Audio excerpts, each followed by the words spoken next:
ഇന്നസെന്റ് ഏട്ടനുമായിട്ട് എപ്പോഴും കൂട്ടി വെക്കാൻ പറ്റുന്ന ഒരാളാണ്. ക്രോണിക് ബാച്ചിലർ ഇന്നസെന്റ് ഏട്ടന്റെ ചെറുപ്രായം. ക്രോണിക് ബാച്ചിലർ ഇന്നസെന്റ് യൗവനം. ഈ ബാബുവിനെ സംബന്ധിച്ചിടത്തോളം ഇന്നസെന്റ് ഏട്ടന്റെ ചെറുപ്രായം എന്ന് പറഞ്ഞു കഴിഞ്ഞാൽ കൺവിൻസിംഗ് ആണ്. എന്തായാലും അത് എനിക്കും വലിയ സന്തോഷമുള്ള കാര്യമാണ് ഇന്നസെന്റ് ഏട്ടൻ ചെറുപ്പം. പിന്നെ ഇന്നസെന്റ് ഏട്ടനായിട്ടുള്ള ബന്ധം എന്ന് പറഞ്ഞാൽ എല്ലാവർക്കും അറിയാം. ഇന്നസെന്റ് ഏട്ടൻ ഇല്ലായിരുന്നെങ്കിൽ ഇന്ന് ഇടവേള ബാബു ഇല്ല. ഞാൻ ഏതോ ബാങ്കിലോ അല്ലെങ്കിൽ എവിടെയെങ്കിലോ ജോലി ചെയ്യേണ്ട ഒരാളാണ്. എന്നെ സിനിമയിലേക്ക് കണ്ടെത്തിയതും എൻ്റെ എല്ലാ യാത്രകളിലും ഒപ്പം ഉണ്ടായിരുന്ന ഒരാളാണ്. ഇടവേളയിൽ ഇന്നസെന്റ് ഏട്ടനല്ലേ? അതെ, ഇന്നസെന്റ് ഏട്ടനാണ് മോഹൻ സാറിനോടും പത്മനാഭൻ സാറിനോടും പറയുന്നത് എന്നെ പറ്റി. കാരണം അവര് ഒരു ഏകദേശം 2000 പേരെ കണ്ടാണ് അവരുടെ അപ്ലിക്കേഷൻ വന്നത്. അന്ന് കാലത്ത് മലയാള മനോരമയിലും മാതൃഭൂമിയിലും ഹാഫ് പേജ് പരസ്യമാണ് ഇടവേളയുടെ. പുതുമുഖങ്ങളെ ആവശ്യമുണ്ടെന്ന് പറഞ്ഞിട്ട് ഞാനും കണ്ട ആളാണ്. പക്ഷെ എനിക്ക് സിനിമ ചിന്തിക്കാത്ത ഒരാളാണ് ഞാൻ. എൻ്റെ ഒരു സുഹൃത്ത് ജോയ് കോട്ടോളി, പുള്ളിയാണ് എൻ്റെ അടുത്ത് പറഞ്ഞത് അയക്കടാന്ന് പറഞ്ഞത്.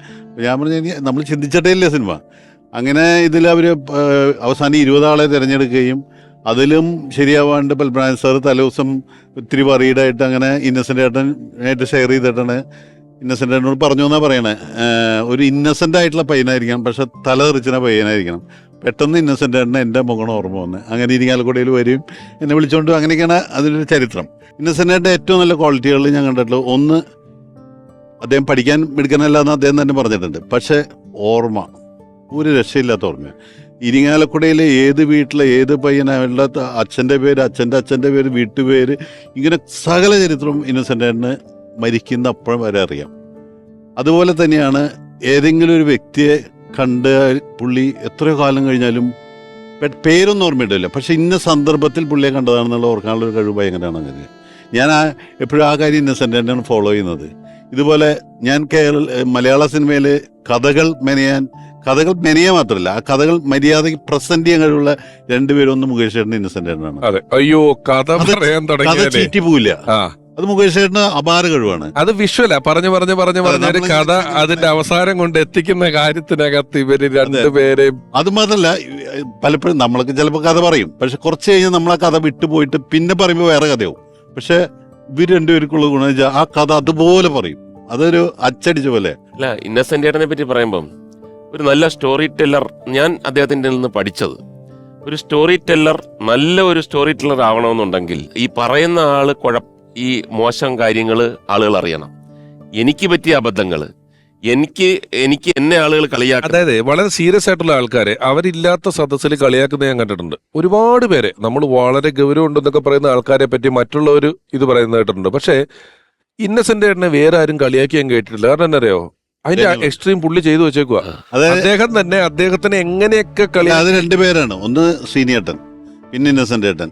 സ്വയം വിമർശിപ്പിച്ച് അതിൽ കോമഡി കണ്ടെത്തുന്ന ഏറ്റവും നല്ല ഒരാൾ ഇന്നസെന്റ് ഏട്ടനാണ്. അതെ. അതുപോലെ മലയാള സിനിമയിൽ എനിക്ക് തോന്നുന്നു ഈ ടൂറ് എന്ന് പറഞ്ഞ സംഭവം, ഈ എല്ലാവരും അഭിനയിക്കുക, രാവിലെ മുതൽ 360 ദിവസം അഭിനയിക്കാന്ന് പറ്റി ഒരു മാസം ഞാൻ ഇല്ലടാ, എത്ര വലിയ പടം, ഞാൻ ടൂറ് പോവാ, അങ്ങനെ ഒരു സംസ്കാരം പുള്ളി കൊണ്ടുവന്നു. അങ്ങനെ ഞാൻ പറയും, ഒരു പടത്തിന്റെ പൈസ കിട്ടിക്കഴിഞ്ഞാൽ പിന്നെ പുള്ളിക്ക് കൈ വിറയ്ക്കും, ഇതെങ്ങനെയും ചെലവാക്കണം.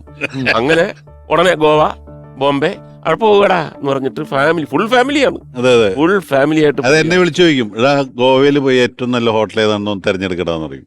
അപ്പൊ ഞാൻ എന്റെ ഹോട്ടലാണെന്ന് പറയുമ്പോൾ പറയും, അവിടുത്തെ ഏറ്റവും നല്ല റൂം ബുക്ക് ചെയ്യും. അങ്ങനെയൊക്കെയാണ് പുള്ളി. എന്നുവെച്ചാൽ പുള്ളി അതിന്റെ കാരണം ഉണ്ട്, വെറുതെ പറയുന്നതല്ല. ഇന്നസെന്റ് ഏട്ടന്റെ വളർച്ച എന്ന് പറഞ്ഞാൽ എല്ലാ സൗകര്യങ്ങളുള്ള വീട്ടിലെ ആളാണ്. ചേട്ടന്മാരൊക്കെ നല്ല പഠിപ്പും അനിയന്മാരും പഠിപ്പൊക്കെ. പക്ഷെ ഇന്നസെന്റ് ഏട്ടൻ ഒരുപാട് വേദനകൾ സ്വയം അനുഭവിച്ചിട്ടുണ്ട്. കാരണം ഞാൻ പല സ്ഥലത്തു നിന്നും തഴയപ്പെട്ടു എന്ന് തോന്നുന്നിടത്തുനിന്നുള്ള കുതിച്ചുകയറ്റം ഇന്നസെന്റ് ഏട്ടൻ ഭയങ്കരമാണ്. ആ അനുഭവങ്ങൾ കൂടെ കടന്നുപോയിട്ട് സിനിമയിൽ വന്നു. ആദ്യം പ്രൊഡ്യൂസറായി എന്ന് പറഞ്ഞാൽ ഇന്നസെന്റ് ഏട്ടൻ്റെ പൈസ ഒന്നുമില്ല, സുഹൃത്തുക്കളിലേക്ക് കൂട്ടി യോജിപ്പിച്ച പുള്ളി പ്രൊഡ്യൂസറായതാണ്. അങ്ങനെ വിട പറയും മുമ്പേ എന്ന് പറഞ്ഞ പടമാണ് എടുക്കുന്നത്. അത് വൻ ഹിറ്റായിരുന്നു. പിന്നെ ഉയർച്ചകളായി.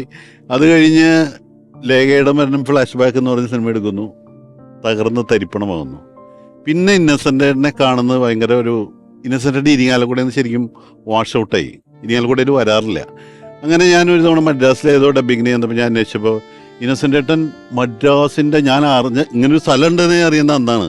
അപ്പൊ ഞാനായിരുന്നു ഇന്നസെന്റ് ഏട്ടൻ പറഞ്ഞു, ഞാൻ ഇന്ന സ്ഥലത്തുണ്ടെന്ന് പറഞ്ഞു. ഞാൻ അവിടെ ചെന്ന് കാണുമ്പോൾ ഒരു ചെറിയ വീട് വാടകയ്ക്കാണ്, കിടക്കാൻ പോലും സൗകര്യങ്ങളില്ല. അത്രയും ദുരിതം അനുഭവിച്ചാണ് ഇന്നസെന്റ്. പക്ഷെ വീട്ടിലോ ഇരിങ്ങാലക്കുടയിലോ ഒന്നും പുള്ളി പറഞ്ഞിട്ടില്ല. ആലീസേച്ചി ഒപ്പം നിന്ന് അന്ന് സോനു ചെറിയ പയ്യനാ. ഇത് കണ്ട് ഞാനും ഇന്നസെന്റ് അന്ന് എന്നെ പറഞ്ഞു, നീ വന്നാലോ നമുക്ക് ബീഫ് വാങ്ങാന്ന് പറഞ്ഞു. ഞാനും ഇന്നസെന്റും കൂടി ഒരു തൊട്ടടുത്തൊരു കടയിൽ പോയിട്ട് ബീഫ് വാങ്ങിച്ച് ഉച്ചയ്ക്ക് ഊണ് കഴിച്ചിട്ട് ഞാൻ അവിടെ നിന്ന് പോകാൻ. അവിടുന്ന് പിന്നെ ഇന്നസെന്റ് ഏട്ടൻ ഈ 5 സ്റ്റാർ ഹോട്ടലും 7 സ്റ്റാർ ഹോട്ടലും താമസിക്കുമ്പോൾ എനിക്ക് ഭയങ്കര സന്തോഷം തോന്നിയിട്ടില്ല. കാരണം അത് നമ്മൾ പഠിക്കേണ്ട ഒരു പാഠമാണ്.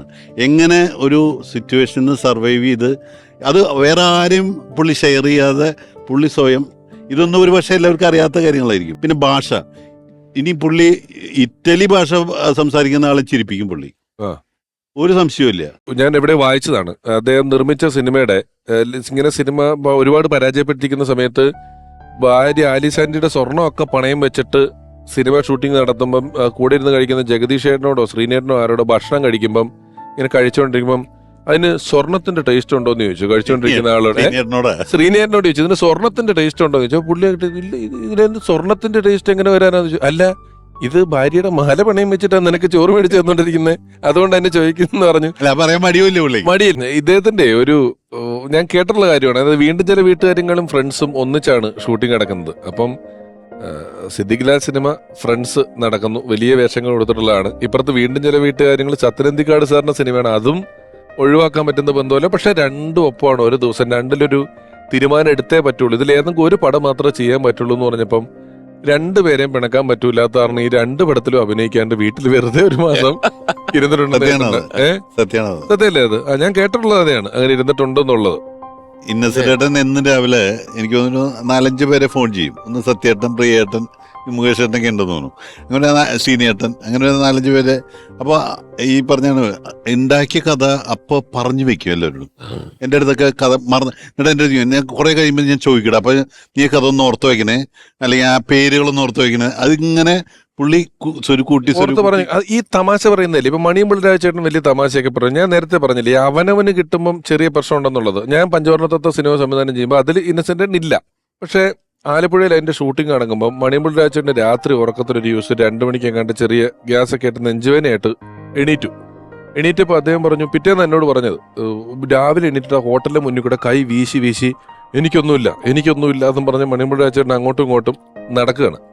അപ്പം അന്ന് ഉച്ചയ്ക്കായപ്പോൾ ഈ മണിമുണ്ടാച്ചൻ്റെ ചെറിയൊരു മൂഡ് ഔട്ട് ഉണ്ട്. മൊത്തത്തിൽ എന്താണെന്ന് അറിയില്ല. അപ്പം ഞാൻ ചോദിച്ചു എന്താന്ന് ചോദിച്ചു. അപ്പോൾ പറഞ്ഞു, ഒന്നുമില്ല, ഞാൻ രാവിലെ സാധാരണ എണീക്കുന്നതിനേക്കാൾ 1 മണിക്കൂർ നേരത്തെ എണീറ്റിട്ട് ഒരു പോസിറ്റീവായിട്ടൊന്നും, ഒരു ദിവസം തുടങ്ങിയല്ലേ, ഒരു പോസിറ്റീവ് ആവട്ടെ എന്ന് പറഞ്ഞ് ഞാൻ അങ്ങോട്ടും ഇങ്ങോട്ടും നടക്കുമ്പോൾ ഏതോ സിനിമയുടെ ഷൂട്ടിംഗ് കഴിഞ്ഞ് ഇന്നസെന്റ് ഇവിടെ കാറിൽ വന്ന് ഇറങ്ങി.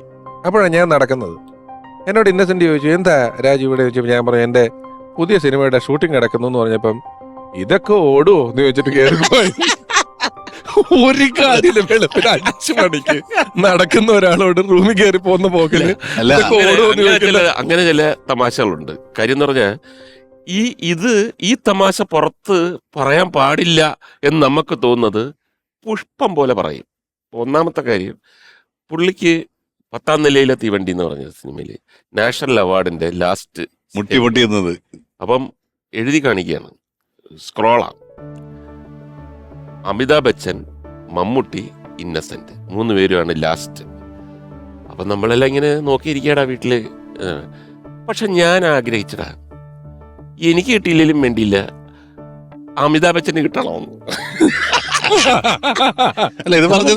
ഞാൻ പറഞ്ഞ അതെങ്ങനെ, അങ്ങനെ മമ്മൂട്ടിക്ക് കിട്ടണ്ടടാ, വെളിയിൽ പോട്ടെ. ഞാൻ വിചാരിച്ച എന്റെ അടുത്ത് മാത്രമായിരിക്കുന്നു. മമ്മൂക്കിയാണ് ആദ്യം വിളിച്ചു പറഞ്ഞത്. ഇദ്ദേഹം എല്ലാവരും പറഞ്ഞു ഇത് ഈ 10ാം നിലയിലെ തീവണ്ടിക്ക് ദുബായിൽ ഒരു അവാർഡ് കിട്ടി. അവിടുത്തെ ഒരു പോപ്പുലർ അവാർഡാണ്. അപ്പോ ദുബായിൽ വെച്ച് സ്റ്റേജിൽ കയറി ഈ അവാർഡ് മേടിച്ച് ഈ അവാർഡിന്റെ ഫലകം ഒരു കൈ പിടിച്ചിട്ട് ഈ മൈക്ക് പിടിച്ച് ഇന്നസെന്റേട്ടൻ പ്രസംഗിക്കുകയാണ്. ഈ 10ാം നിലയിലെ തീവണ്ടി എന്ന് പറയുന്ന സിനിമ നാട്ടിൽ വളരെ കുറച്ച് തിയേറ്ററുകളിൽ റിലീസായിട്ടുള്ളൂ. വൈകുന്നേരം ആയപ്പോഴത്തേക്ക് എല്ലാ തിയേറ്ററുകളിൽ നിന്നും ഈ സിനിമ മാറ്റി. ഇതിന്റെ CD ഇറങ്ങിയിട്ടില്ല, വേറെ എവിടെ ഇത് വന്നിട്ടുമില്ല. എന്നിട്ടും ദുബായിലുള്ള മലയാളികൾ ഇത് കണ്ട് എനിക്ക് അവാർഡ് തന്നതിന് വളരെ നന്ദിയെന്ന്. കാരണം ജനങ്ങളുടെ പോളിലെ ഈ അവാർഡ് എന്നൊക്കെ പറഞ്ഞിട്ട് കൊടുക്കുന്നേ, സ്വന്തം അവാർഡ് മേടിച്ചിട്ട് കൊടുത്തവരോട് അറിയുന്നത്. അതുപോലെ ഇന്നസെന്റിന്റെ സ്വന്തം പടം തിയേറ്ററിലൂടെയാണ് തൃശ്ശൂർ രാഗത്തില്. അപ്പൊ പടം തോടുപൊടിയായി, പടത്തിന്റെ പേര് പറയുന്നത് തോടുപൊടി. അപ്പൊ ഇന്നസെന്റാണ് ഞാൻ ചോദിച്ചു, ഇന്നസെന്റേട്ടാ എങ്ങനെയുണ്ട്, ഇന്ന് ലാത്തി ചാർജ് നടത്തണ്ട, അതാ പരിപാടി എന്ന് വെച്ചാൽ. അപ്പൊ അത്ര ആളാ, അതെ തൃശ്ശൂര് പറമ്പിലില്ല അതിചാർജ് അടിച്ച് കയറ്റണം തീരുണ്ടാത്തിക്കുന്നു. വേറൊരു നമ്മൾ ഒരിക്കലും പ്രതീക്ഷിക്കാത്ത ഒരു സന്ദർഭത്തിൽ ജനാർദ്ദൻ ചേട്ടൻ ഒരു കാർ മേടിച്ചു. എനിക്കിത് പോഷ എന്ന് ആ സമയത്ത് ഉണ്ടായിരുന്നത്.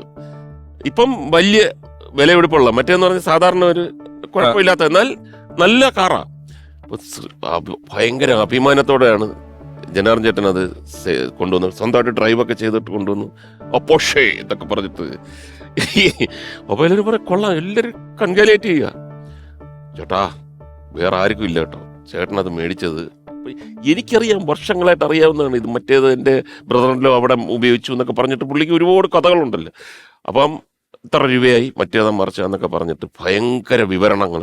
ഇത് ഇത്ര കിലോമീറ്റർ സ്പീഡിൽ പോകും, ചവിട്ടി കഴിഞ്ഞാൽ 7 സെക്കൻഡിനകം ഫുൾ നിൽക്കും, പിന്നെ അനങ്ങത്തില്ല. ഭയങ്കര എല്ലാവരും കഴിഞ്ഞിട്ട് ഇന്നസെന്റ് ഏട്ടൻ വന്നിരുത് ഷേക്ക് ഹാൻഡ് എടുത്തിട്ട് പറയാ, വിൽക്കുമ്പോ അറിയിക്കണം കേട്ടാ.